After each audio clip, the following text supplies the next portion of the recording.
বাস্তব কথা কি জানেন?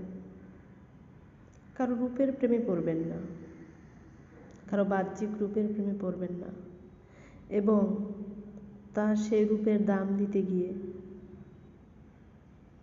তাকে খুশি করতে গিয়ে আপনার জীবনের বাকিটা অংশ চলে যাবে, অর্ধেকটা জীবনেই চলে যাবে। কি এমন আছে মৃত্যু অবধি আপনাকে তার সেই রূপের কদর করতে হতে পারে।